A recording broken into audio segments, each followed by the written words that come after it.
নির্বাচন পরবর্তী সময়ে রাজ্যের বিভিন্ন প্রান্তে তৃণমূল কর্মীদের উপর লাগাতার হামলা চালানো হচ্ছে। সেসবের মাঝেই শনিবার সোনারপুরের নিহত কর্মীর বাড়িতে গিয়ে নজিরবিহীন পরিস্থিতির সম্মুখীন হয়েছেন তৃণমূলের সর্বভারতীয় সাধারণ সম্পাদক অভিষেক বন্দ্যোপাধ্যায়। মারধর, জামা ছেড়ে দেওয়ার পাশাপাশি দেদার ডিম ছোড়া হয়েছে তাকে লক্ষ্য করে, যা বর্তমানে চর্চায়। সেই রেশ কাটতে না কাটতেই রবিবার শ্রীরামপুরের সাংসদ কল্যাণ বন্দ্যোপাধ্যায়ের উপর আক্রমণ। এই একের পর এক হামলার প্রতিবাদে সোমে ব্লকে ব্লকে প্রতিবাদ কর্মসূচি পালন করবে তৃণমূল।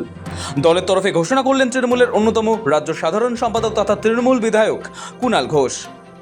1 জুন রাজ্যের প্রতিটি পুর অঞ্চল এবং পঞ্চায়েত এলাকায় তীব্র প্রতিবাদ কর্মসূচি পালন করবে তৃণমূল কংগ্রেস এবং 2রা জুন পূর্ব ঘোষণা মতোই রানী রাসমণি রোডে অবস্থান বিক্ষোভে বসবেন মমতা বন্দ্যোপাধ্যায়।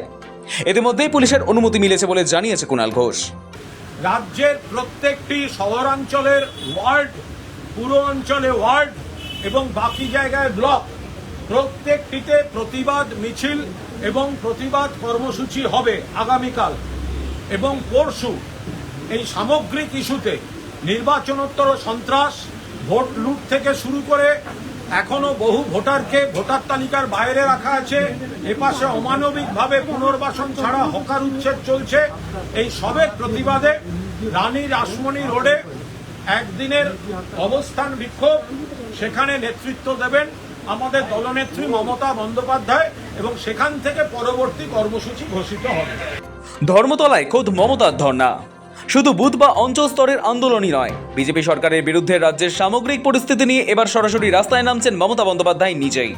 দলের তরফে জানানো হয়েছে, এই ধর্নায় একদিকে যেমন তৃণমূলের উপর রাজনৈতিক হিংসার প্রতিবাদ জানানো হবে, তেমনই খোদ কলকাতার রাজপথে হকার উচ্ছেদ সহ একাধিক জনস্বার্থবাহী ইস্যুকে সামনে রেখে সরব হবেন মমতা বন্দ্যোপাধ্যায়।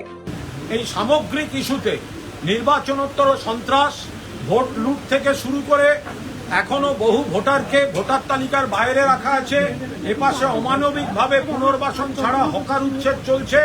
এই সবের প্রতিবাদে রানী রাসমণি রোডে একদিনের অবস্থান বিক্ষোভ, সেখানে নেতৃত্ব দেবেন আমাদের দলনেত্রী মমতা বন্দ্যোপাধ্যায় এবং সেখান থেকে পরবর্তী কর্মসূচি ঘোষিত হবে। 80-র বদলে হাজির মাত্র 20, বাতিল মমতার বৈঠক।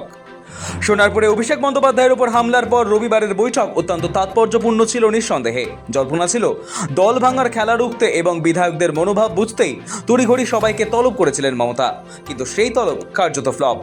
দুপুরের পর ফিরহাদ হাকিম, শোভনদেব চট্টোপাধ্যায় বা কুণাল ঘোষের মতো হাতে গোনা কয়েকজন প্রবীণ ও হেভিওয়েট ছাড়া বেশিরভাগ বিধায়কেরই দেখা মেলেনি কালীঘাটে। একাংশের বিধায়করা শীর্ষ নেতৃত্বের ফোন এড়িয়ে চলছিলেন বলে যে খবর সকাল থেকে ভাসছিল, মাত্র 20 জন বিধায়কের উপস্থিতিতে তা এক প্রকার শিলমোহর পেয়ে গিয়েছে। তবে কালীঘাটের বৈঠক বয়কট করে যে 60 জন বিধায়ক গড় হাজিরায় রইলেন, তাদের পরবর্তী পদক্ষেপ কি হতে চলেছে?